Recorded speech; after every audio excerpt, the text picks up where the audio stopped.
counselor. Welcome to my channel, The Counseling Corner. I have taken this initiative to start this channel as I felt that this is the best way to reach out to you all. In my channel, I would be posting videos related to mental health, some real-time case studies as well as motivational videos. Do watch my video till the end to get the maximum benefit. And in case you like my videos, please do give me a thumbs up and subscribe to my channel, The Counseling Corner. Today, I am going to talk about something which is posing a great threat to not only the children of our country but globally. Are you aware that according to WHO, India is considered as one of the most depressed countries with millions of children suffering from some form of mental disorder? Apart from this, also the rate of suicide among children is also increasing day by day. The reason being lack of awareness. Many people are not aware about the seriousness of mental disorder, how it impacts the future of the child, its causes, signs and symptoms, and how to go about in preventing it. The second reason is lack of acceptance.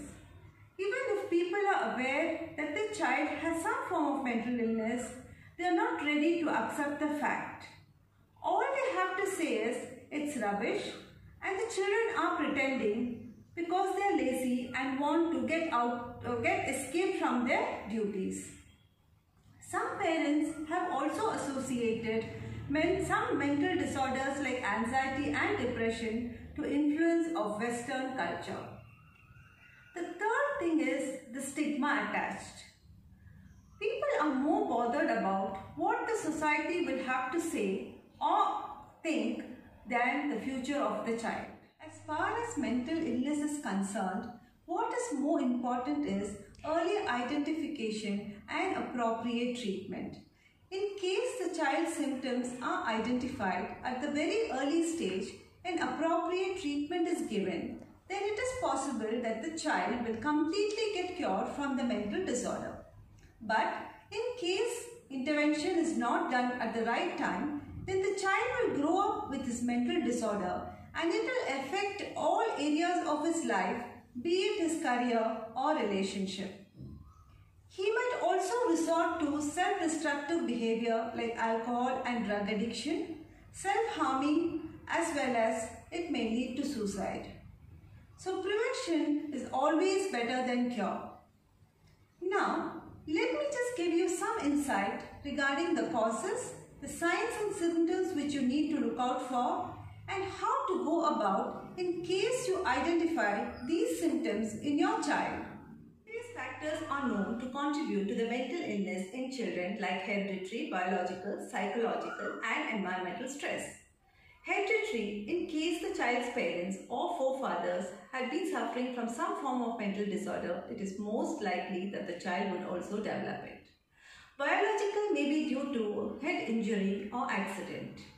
Psychological factors and environmental factors include factors like childhood trauma, in case the child had experienced any form of physical, verbal or sexual abuse.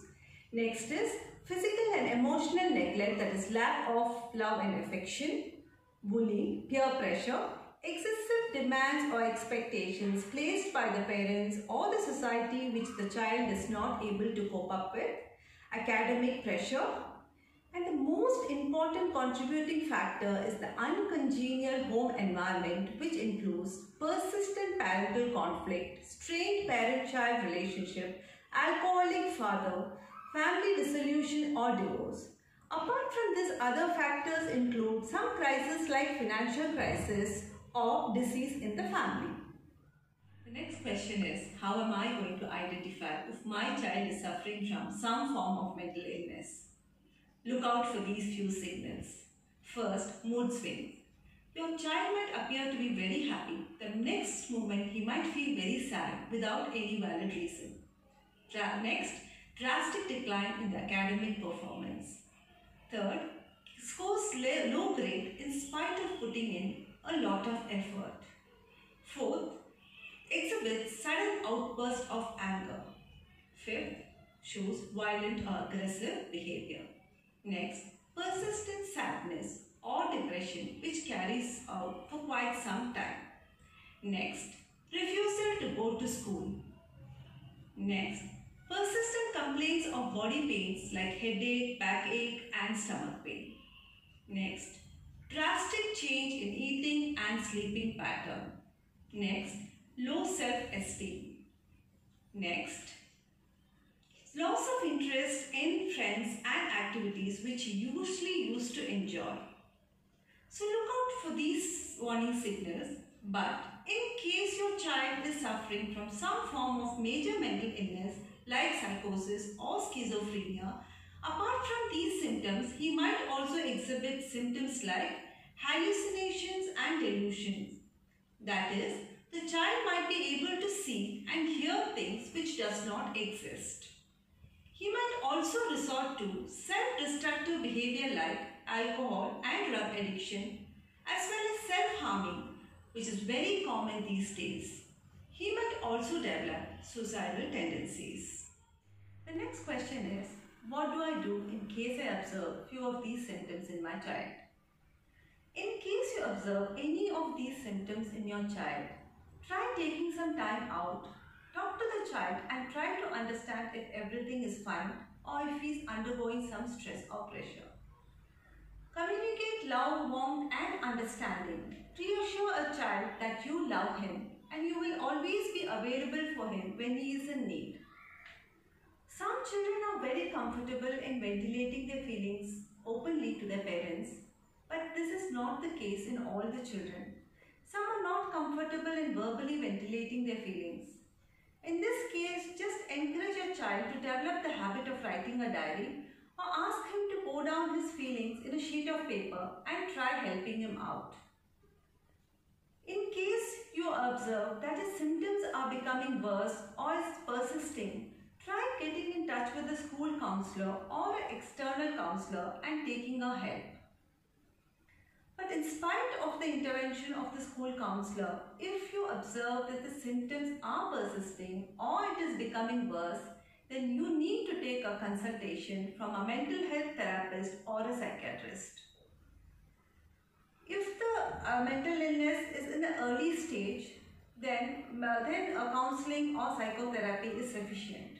But if the mental illness is in the advanced stage or if he has symptoms like hallucinations or delusions, then apart from counseling, medication also becomes a must. So remember one thing, prevention is always better than cure, and for this, early identification and appropriate treatment becomes a must, as I've already mentioned. Hope this information was useful to you. Don't forget to give me a thumbs up and subscribe to my channel, The Counseling Corner. In case you have any queries, do ask me in the comment section. In my next video, I would be sharing few tips of how to establish and maintain a healthy parent-child relationship, thus promoting the mental health of your child. Thank you. Stay safe.